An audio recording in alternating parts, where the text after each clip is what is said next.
we should start a trend here. That song was written in 1759. And you know, you got so many churches now that are going toward contemporary music. Well, you have to have a niche. So how about we make our niche, we're only doing 1700s songs. That's all we're going to do. I think that would be great. The ones that you were there to write. Yeah. I knew somebody was going to get smart on that.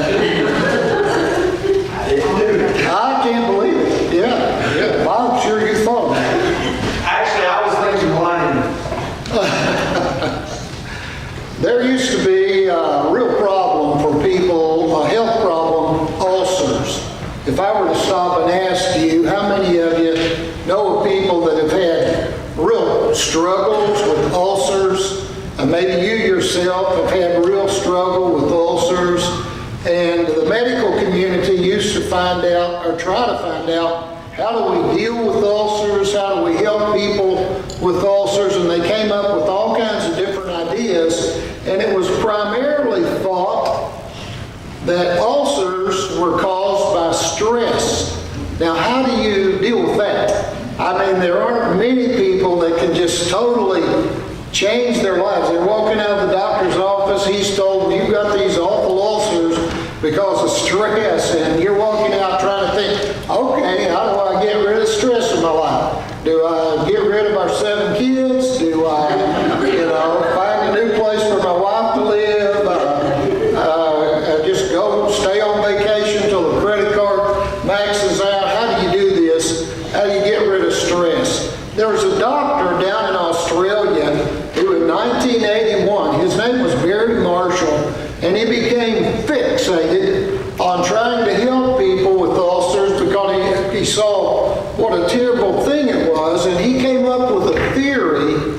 His theory after research was that ulcers were caused by bacteria called Helicobacter pylori. That was the name of the bacteria that people had in their gut, and the more you had of it, the more ulcers that you had. And he tried to do some testing, but he couldn't get approval to do it. They found out that it happened only in primates, human beings, etc. So doing lab testing on rats wouldn't help any. And he was not allowed to get human beings to do the testing for him. Everybody laughed at him. He was mocked by the medical community by saying that you could treat ulcers with a pill. And so he was trying to figure out, how am I going to prove this? And he decided to use himself as a subject. So he mixed up this horrible cocktail of bacteria that contained that Helicobacter pylori bacteria, and he drank it. And he developed horrible ulcers. And so he decided that he would try to treat himself, and he used something like penicillin. It wasn't penicillin, but something like that, an antibiotic, to treat himself. And again, he was a joke at this time, but it worked. His antibiotic worked, and Dr. Marshall in 2005 was given the Nobel Peace Prize for his discovery for treating ulcers. Well, when we look at the book of Malachi, we see something that's a little bit similar to that, in that God was talking to his people, and God knew what was right. God was telling them what was right and how to live, and etc. It seemed like the more that God would tell them, the more that they would reject until things got really bad. Now let me back up. I've done this every Sunday for our minor prophets. It won't take as long this morning, but I want to remind you of some history. Jerusalem fell in about 586 BC by the Babylonians. The Babylonians took lots of people out in captivity, especially the best and the brightest, people like Daniel, Shadrach, Meshach, Abednego, and etc.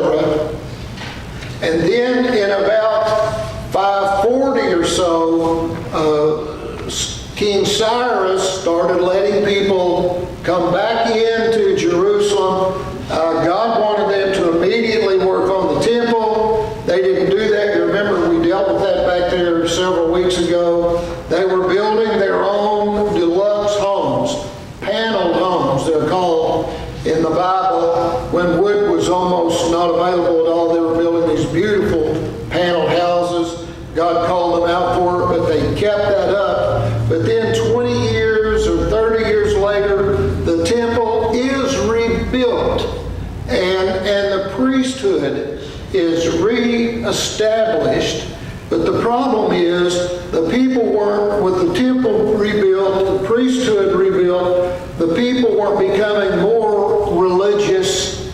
They were becoming less religious all the time.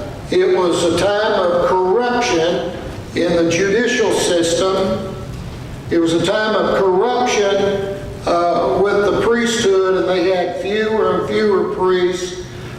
It was a time when the people of God were attending the temple and services less and less and less, and they're doing well, they're successful in their material lives, but they're becoming more sinful, more decadent, and we won't go into all of that, but in absolute decadence back in that time.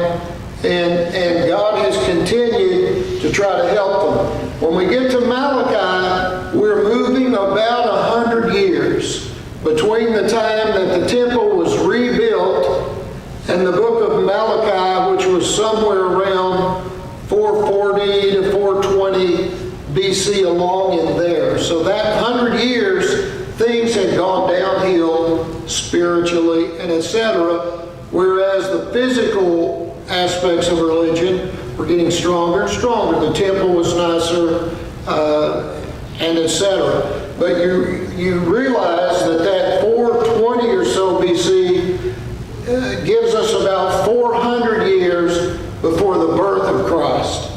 And we've got what scholars call the intertestamental times, when there were no books of the Bible being written. There was religious writings, and you can find out about those, but they're not included in the 66 books of the canon. So about 400 years between the writing of Malachi and the birth of Christ. What is important for me that you understand is that as we've gone through these minor prophets, we've been moving toward the birth of Christ and the crucifixion and the resurrection. We're seeing that coming along. Now, what I want to talk to you, there's going to be 2 or 3 areas here that get fairly complicated. I'm going to get out on those thin limbs, but it's important that you listen to me very carefully and that you don't misunderstand me, because I could be misunderstood very easily this morning as I get on 2 or 3 of these. And so buckle up, and here we go. The book of Malachi starts off with the writer saying, in fact, who is Malachi? Was Malachi a person? Here's Malachi. Maybe, we don't know for sure, but I can tell you that the word Malachi means my messenger. The word angel literally means my angel.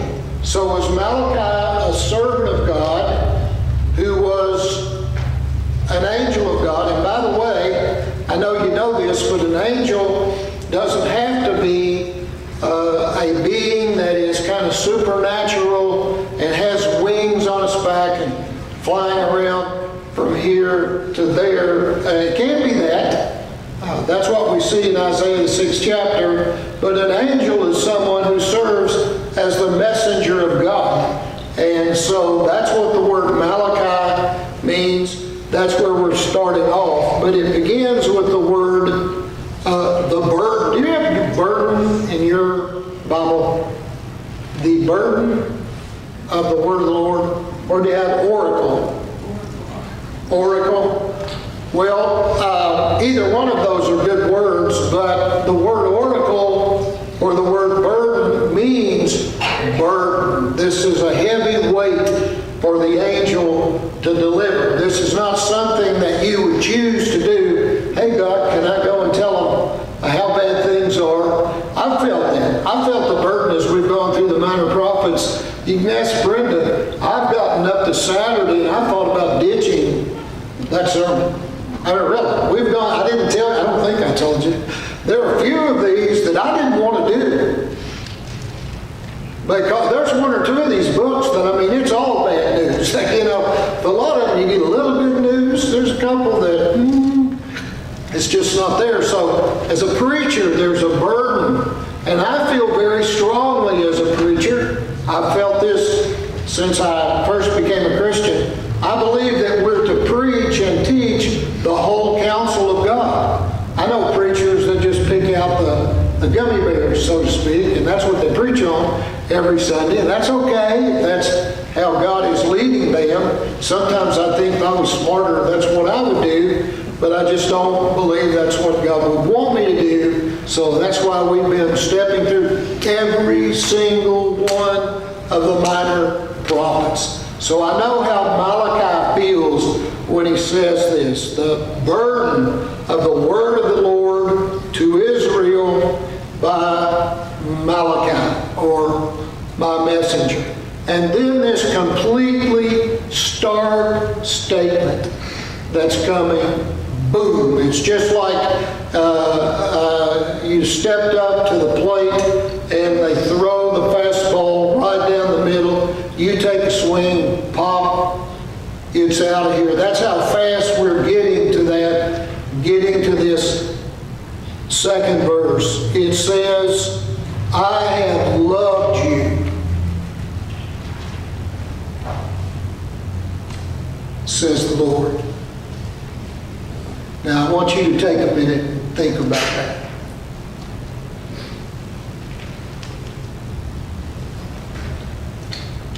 And let me ask you, why?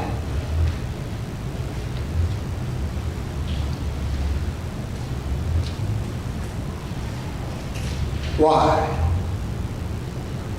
Why would he say that to these people? They're almost all renegades. You get that, don't you? They're almost all renegades. I remember when I was in the seminary and I had to read big hunks of the Bible, you know, honestly getting ready for a test, and to read a hunk after a hunk. And I remember studying this and reading this and thinking, God, why do you put up with this? Realizing I'm not God, but I did. I would ask myself, or ask God, why do you put up with this stuff? They turn their backs on you every single time. And yet I would come and realize, have to deal with my own self, my own situation, and ask God, why would you put up with me all of this time and with my stuff? And just think of the weight of this second verse where God is saying here, I have loved you. I have loved you, says the Lord.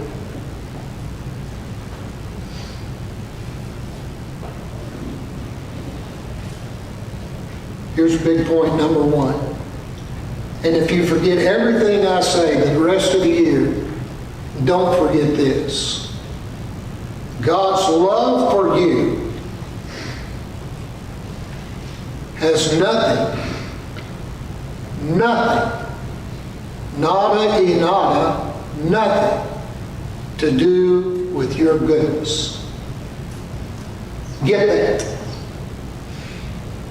I mean, that's a 101, 102, 201, all the rest of the way through. God's love for you has nothing to do with your goodness. The Bible teaches us that God is love. That's the very nature That's the basis of who God is. And it has nothing to do with your goodness.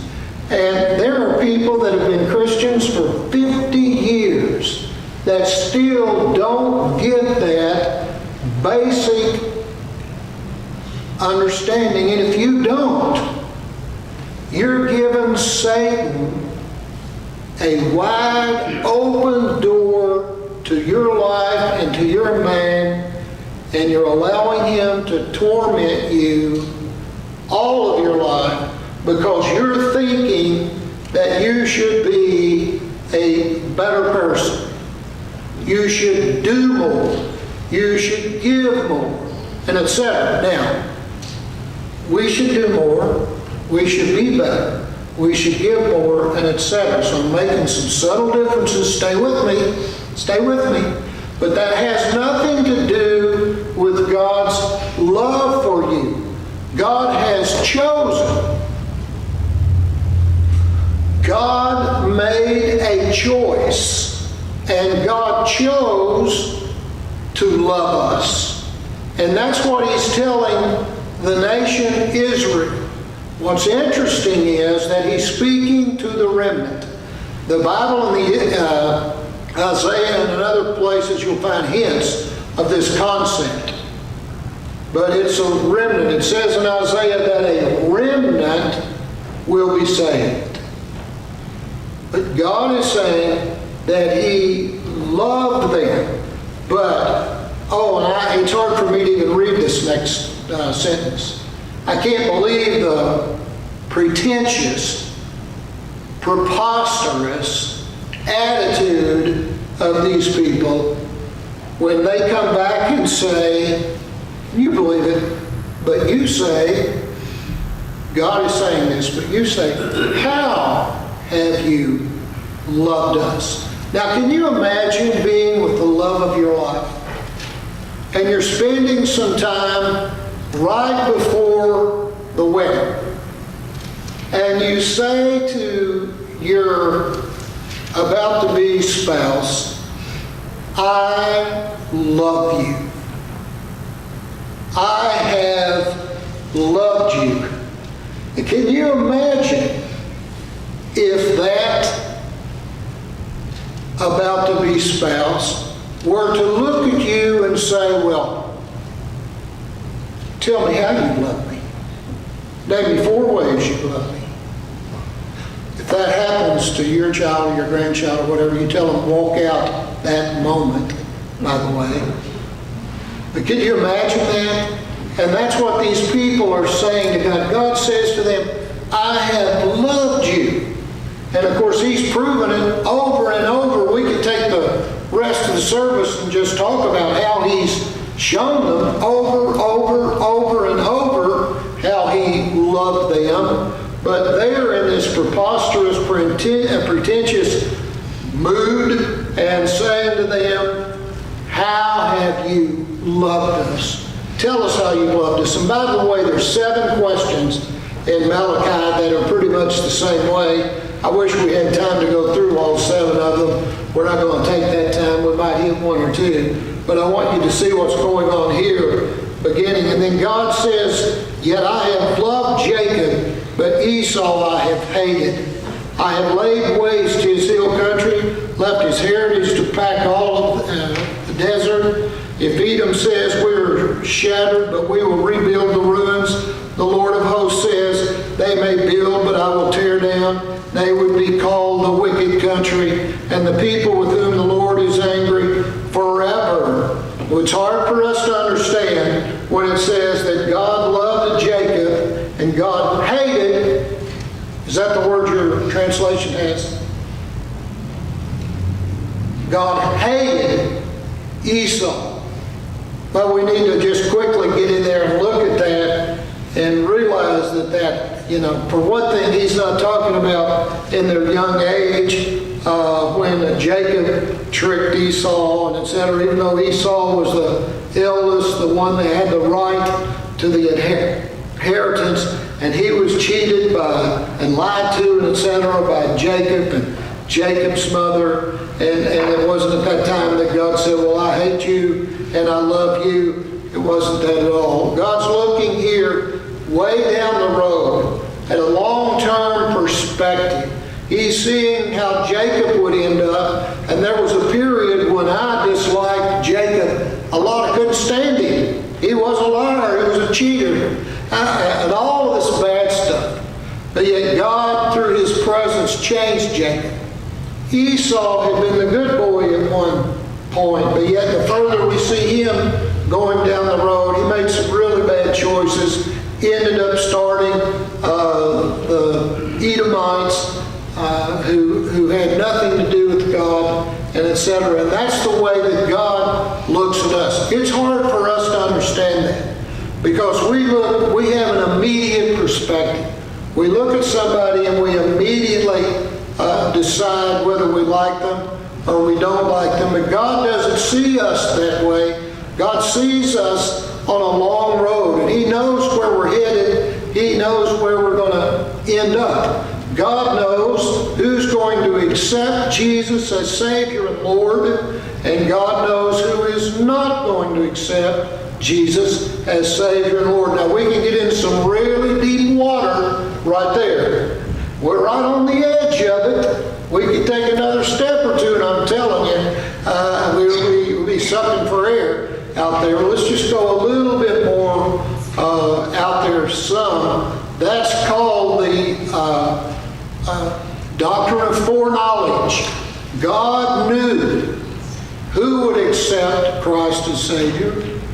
God knew, God knows who would not accept Christ as Savior and Lord.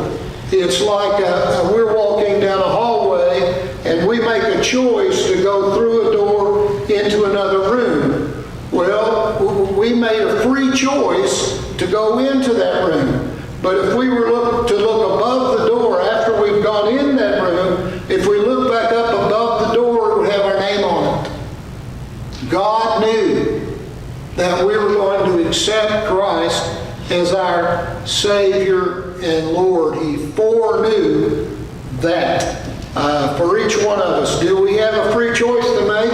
Yes. Did God know what choice we would make? Yes. He's got like a 30,000 foot perspective, but much higher than that. God can see way ahead and what we're going to choose to do, and etc. And so that's what God's speaking of here. That's what God means when He's talking about Jacob and Esau. And He's chosen, He says, Jacob. And God is saying that the Edomites, those that followed Esau, were going to continue to be judged. Now let's just look at one or two of these questions as we go along. The people are asking questions.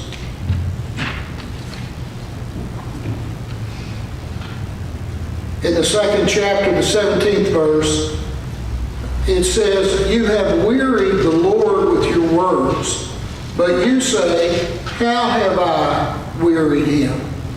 By saying everyone who does evil is good in the sight of the Lord, and He delights in them, or by asking, where is the God of justice?"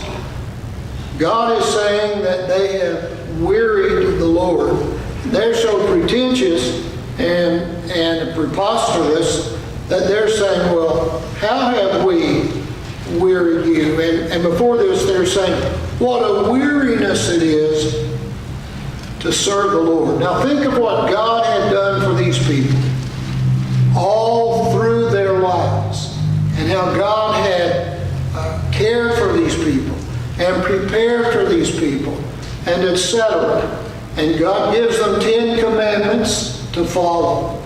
And they're saying what a weariness it is to serve the Lord, to do what the Lord wants us to do. It's like Christians who accept Christ because they think, boy, this is just like getting in the ice cream candy store, woo! You know, and early in their Christianity, they're kind of living lives like that. And then all of a sudden, they are taught, well, you need to become like Christ. You need to be a disciple. You need to be a follower of Christ. And in order to be a follower of Christ and be right in the very center of God's will, then you need to be with God's people. You need to attend Bible study, study the Bible. You need to attend worship service and offer your worship and praise to God. And these people start backing off and saying, you know, it's a weariness. I have to get up out of the bed. I've heard this said. They don't stop to think who's getting them out of the bed. You get that? I have to get up out of the bed 5 days a week and go to work, which I'm able to do, by the way, get up out of the bed, go to work, and etc. And I just need to have one day, have you ever heard this? I just need to have one day for myself. Do you see what a selfish attitude that is? God gets them up out of the bed. God gives them the help to be able to work a job. God gives them the ability to buy food. God gives them the ability to take a break every now and then and go spend a few days maybe getting some vitamin D. You know, God's done that for them. God gives them that beautiful little child or children to raise, but yet they're saying, what a weariness it is to serve the Lord. That's what they're saying here to God. And so the question comes. And then that classic question that's in Malachi that many of us have heard preached during stewardship time. I'm not going to do it, but I love it because I think there's some great points in there. The question is, will a man rob God? That's in Malachi. Will a man rob God? And it says in here that we're to return a tithe, a 10%. Let me quickly say, I'm not going to stay on this long. Nobody likes a stewardship sermon. This is not going to be one. But just think of the fact that everything that exists in the world is God's. The mountains, the lakes, Nakalula Falls, etc. It's all God's. The money, the minerals, they're all God's. And yet God has asked us to return 10%.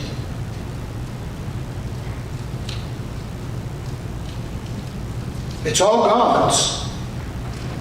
When you give, you're not giving of your money because it was never yours in the first place. All resources, everything that's been made belongs to God. But then the people are questioning God here in the book of Malachi about that and asking whether that's something they have to do or not. But I want to close on the great word, and I'll preach this every chance I have. The great word where God, Jehovah God, the creator of the whole world, He owns everything that exists. He made everything that exists. He owns it all. And this God says, I have loved you. Here's my last important point. That verbal clause that is there, I have loved you. That verbal clause is complex.